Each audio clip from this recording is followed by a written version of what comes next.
Hey everyone, and welcome back to Butterfly Tracks. If you've been following along, you know that we've been on a 6-month epic road trip. We're almost halfway there, almost 3 months behind us, and 3 months yet to go with adventure around every corner. Can you believe it? We kicked off this road trip from Florida almost 3 months ago. Our original strategy was to get to Utah before the heat really hit. That meant a lot of driving pretty much every single day until we got there. But somehow, by some miracle, every single day there were free places to camp and incredible sights every day, usually 2 amazing things every day. We mostly traveled about 3 hours a day. Well, 3 hours by Google. 3 hours of Google time, that means wheels rolling 3 hours. And of course that usually ends up being 4 or 5 hours when you add in stops. In the east, it was classic Cracker Barrel's truck stops and rest areas for our overnight stays. But as we headed west, the options expanded. We found ourselves at casinos, tucked away on Forest Service roads, enjoying group sites, fairgrounds, established campgrounds, and even some cool trailheads. And the real game changer, I didn't even know about these, snow parks. One of our biggest surprises so far has been the weather. We've actually been incredibly lucky. No major storms, just a few light drizzles here and there. Even though Oregon and Washington, known for their rain, we mostly just had overcast skies. And here we are in July, and we haven't had any real problems with the heat yet.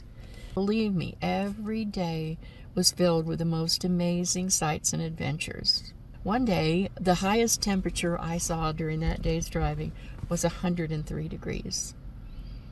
Later that day, just 18 miles north, the high was 81.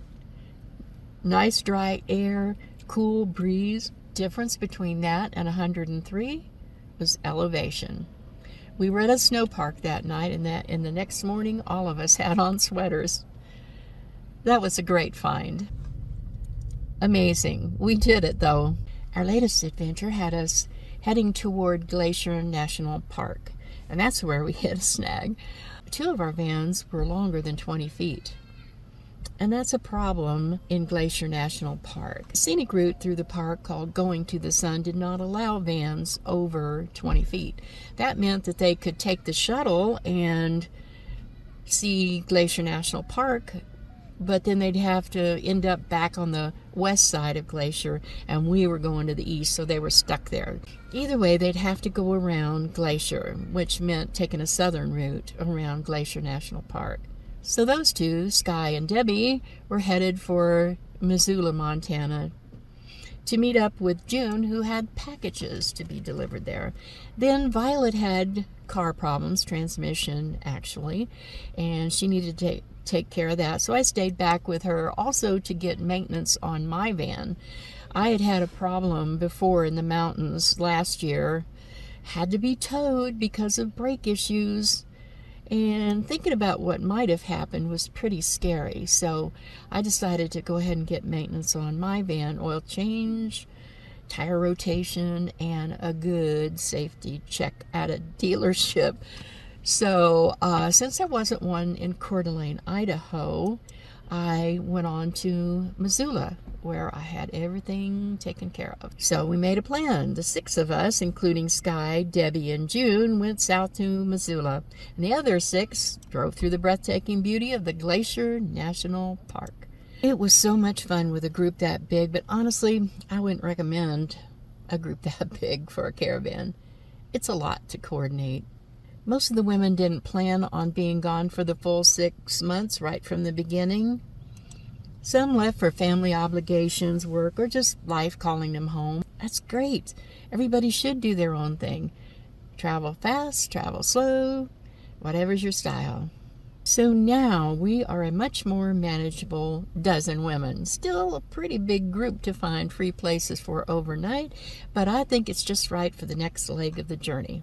I think some of them are, and of course not all of them still are going to be going all the way back to Florida. So we'll see in the future who stays with the group and who needs to go home. So what have we learned on this magnificent road trip so far in the last 3 months? I got notes here, so let me check it out. Flexibility is king. Plans will change, weather will shift, and group dynamics involve. Being adaptable is key. Embrace the free. There are so many incredible free camping spots out there if you know where to look. Do your research.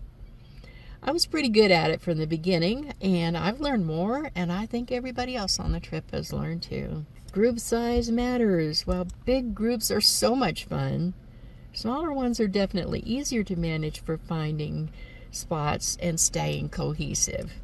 And still fun. I think we had our best party after we got down to 12. Shh, don't tell the ones that left. 4th of July, we were in such a beautiful campground. We stayed there for a week. We had a little party. Prioritize maintenance, especially before hitting serious inclines or remote areas. That makes sense, you know.